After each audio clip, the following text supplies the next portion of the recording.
You fall in love. Then comes the difficult task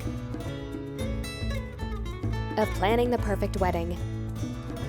Lifting the veil, an inside look at wedding planning. And here's your host, Wedding Entertainment Director, Larry Williams. Hello and welcome. Today I'm coming to you from the Hidden Valley Country Club, a beautiful golf course facility that's been around for many, many years and a local's favorite right here in Reno, Nevada. Centrally located, by the way.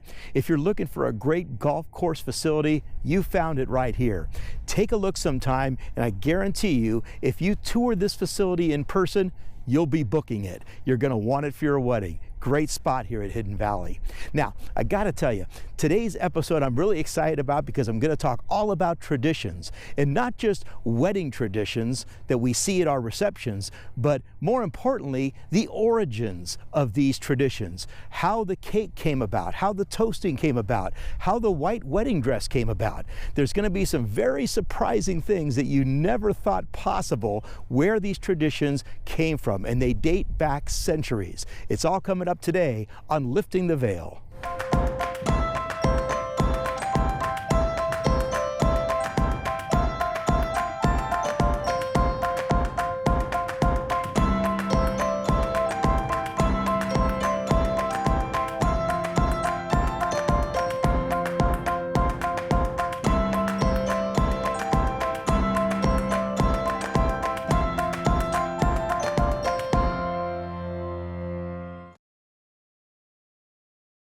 If you're planning an upcoming wedding, consider this. The Reno Tahoe DJ Company is a nationally recognized provider of first-class wedding entertainment. Professional, experienced, appropriate.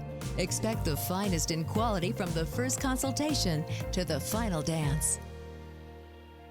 The Reno Tahoe DJ Company, referred by more wedding professionals and preferred by more brides.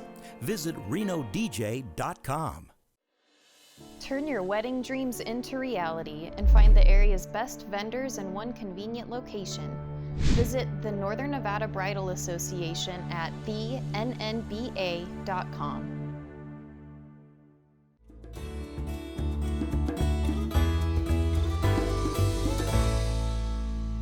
Welcome back. Today's episode is a fun one because I get to talk about wedding traditions. And having been in the wedding industry for 30 years, I've had great fun in being able to look at traditions, go way back to where these traditions originated, and kind of examine them a little bit. And this is going to be fun for you to really understand where these traditions came from. We still use all these traditions today, but it's just really important to understand their beginnings. And we're going to begin with the wedding ceremony. Now, if I'm the wedding officiant, you will notice from my standpoint, you will have the bride and her bridesmaids over here on the right. You'll have the groom and the groomsmen here on the left.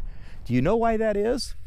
Well, the popular funny summation of that is people say, well, the girl's always right. That's why they're on your right. Well, that's cute, and it might be true. But the real originating factors that came into play here is back to medieval times. And here's what happened. Back then, there was a lot of family arranged marriages. And it's a thing that's called marriage by capture. What would happen is at the last minute, the bride would be captured or kidnapped and whisked away, oftentimes for a dowry. People would be coming in and stealing the bride. And the reason why you have the bride and the bridesmaids here on my right and the groom and the groomsmen on the left is because the gentlemen here on the left, it was their responsibility to protect the bride so she wouldn't be captured. Now, here's why they are on the left. Back in medieval times, back centuries and centuries ago, most men were right-handed. And on their left side, this is where, with their right hand, they would draw their swords from.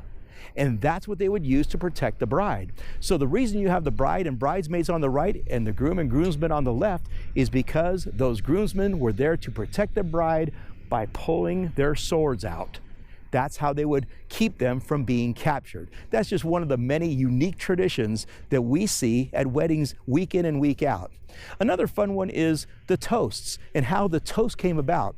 Believe it or not, going back hundreds of years, there was not always a wedding toast. What happened was they would have this drink called mead. Mead is a honey wine, and it was very commonplace way back when for the bride and groom to be given a month's supply of mead to drink. They would drink or sip a little bit each night. That was meant for good luck and prosperity, and so they would multiply and have plenty of kids. That was the idea behind the tradition. Again, mead is a honey wine. They would drink this for 30 days. 30 days is a full moon. See where I'm going with this? That's where honeymoon came about. It's that 30-day period immediately following the wedding day. So again, the toast came from a mead drink that was drank 30 days by the wedding couple as a way to enrich them and have good luck going forward. And 30 days is a full moon. That's where honeymoon came from. Now, the cake tradition, there's many different versions of the cake tradition. Now, it started off way back in ancient times where they would have wheat and barley, that they would break this bread over the head of the bride and groom for good luck. Later on, it would be a yeast thing. They would have yeast and flour. This is European culture. Yeast and flour would be thrown at the bride and the groom. And the idea there was it was a fertility ritual. And there was another European custom where they would put loaves of bread and stack them kind of like a cake in like a T shape or a pyramid type shape, and the bride and groom would kiss over the top of it. There again is another tradition that was meant to bring them good luck. Many different things going on with the cakes. But one of the things that we see now with cakes dates back to the Victorian era. Now, Queen Victoria married Prince Albert in 1840, and what happened there were three particular things that are still used in weddings today. Queen Victoria was the very first to wear a white wedding dress. That hadn't been done. Before that, there would be red and lavender and many other pastel type, different colors. They would use color dye, and they would create these wedding dresses. Queen Victoria went out on a limb here, and it was very unique in her own right by wearing a white wedding dress. Of course, we still have the white wedding dress today. At the time, it meant, virtue and, virginity. That's not always so common today, but the white wedding dress is still popularly used. But two other things happened that were very important during that time. There was the lacing on the cake. Now, do you know how wedding cakes, they have that fine lace that goes around the edges? That was something that was a dedication to Queen Victoria. Right after she walked down the aisle with that white wedding dress, we started to see the cake take on a nature of having lacing on the cake around the edges. That comes from the marriage of Queen Victoria and Prince Albert. Now, something else happened that's really unique that you see at almost every wedding, and it first happened with Queen Victoria. She walked down the aisle carrying posies. She would carry posies because that was Prince Albert's favorite flower. She carried a whole bunch of little posies. And now, of course, brides walk down the aisle with their flowers. That's where that ritual came from. So many of the things that we see now in weddings come from that time of the Victorian era. Probably the strangest thing, the most unique thing that we see still used at weddings, and if you know, and you will in a moment, the real origin of, you're going to say, oh my gosh. It's kind of naughty, all right? We're going to get a little naughty here. That is the garter. Now, the original origins of the garter dates back centuries, okay?